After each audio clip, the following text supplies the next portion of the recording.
আজকে নিয়ে এলাম একদম হেলদি টেস্টি আর ইউনিক রেসিপি মাখানি দই চিড়া।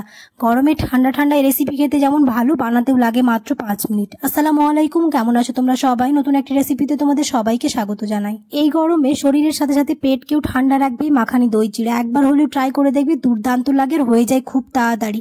ভিডিও শুরু করার আগে একটাই রিকোয়েস্ট, চ্যানেলটিকে যদি সাবস্ক্রাইব না করে থাকো তাহলে সাবস্ক্রাইব করে দিও, আর ফেসবুক থেকে দেখলে পেজটাকে ফলো করতে ভুলো না। চলো তাহলে এবার ভিডিওটা শুরু করি। তবে এই মাখানি দই চিড়া বানাতে খুব একটা বেশি উপকরণ লাগবে না, বাড়িতে যেগুলো আছে সেগুলো দিয়ে হয়ে যাবে। এখানে আমি একটা মিক্সিং বোলের মধ্যে 1 বাটি চিড়ে নিয়েছি। আমি আজকে পাতলা চিড়া ব্যবহার করেছি, এতে ভিজতে বেশি সময় লাগে না। এবার হালকা জলে ধুয়ে নিলাম যেন ধুলো ময়লা পরিষ্কার হয়ে যায়।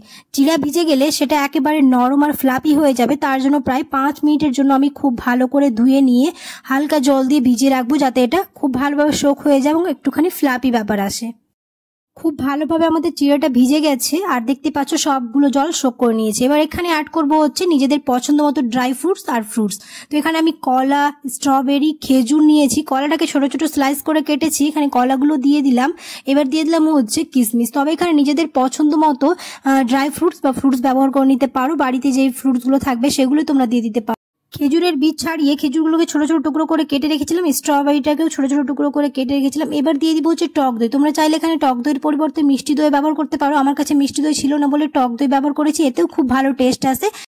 এবার দিয়ে দিব হচ্ছে গুড়। আমি এখানে কোনো রকম চিনি ব্যবহার করব না, একেবারে হেলদি বানাবো, তার জন্য এখানে আমি গুড় দিয়েছি। এখানে নিজেদের পছন্দ মতো গুড় দিয়ে দিতে পারো, যে যেরকম কোয়ান্টিটি করবে সেই অনুযায়ী কম বেশি করে নিতে পারো। এবার দিয়ে দিলাম হচ্ছে কাজু আর কাঠবাদাম, ছোট ছোট টুকরো করে কেটে রেখেছিলাম, সেটা দিয়ে খুব ভালো করে মিশিয়ে নিতে হবে। এই দই চিড়া বানাতে যেমন কম সময় লাগে, খেতেও হয় অসম্ভব মজাদার, আর যে কেউ বানিয়ে ফেলতে পারবে আমার আজকের ভিডিও দেখে। সব উপকরণ ভালোভাবে মিশিয়ে নিলেই তৈরি হয়ে গেল মাখানি দই চিড়া। তোমরা চাইলে এখানে দুধটাকে স্কিপ করতে পারো, তবে এর স্বাদটাকে দ্বিগুণ করার জন্য এখানে আমি লিকুইড দুধ নিয়েছি, এটাকে অ্যাড করে দিলাম। দিয়ে খুব ভালো করে মিশিয়ে নিয়ে ফ্রিজে এটাকে আমি প্রায় 4 থেকে 5 ঘন্টার জন্য রেখে দেবো, তাহলে একটুখানি ঠান্ডা ঠান্ডা খেতে ভালো লাগবে। এই গরমে শরীরের সাথে পেটও ঠান্ডা করবে এই দই চিড়া, আর খেতেও হবে অসম্ভব মজাদার। এবার ওপরে তোমরা নিজেদের মতো করে গার্নিশিং করে নিতে পারো, নিজেদের ইচ্ছে মতো ড্রাই ফ্রুটস দিয়ে। আমি এখানে ওপরে স্ট্রবেরি দিয়েছি যাতে এটা দেখতে বেশি আকর্ষণীয় লাগে।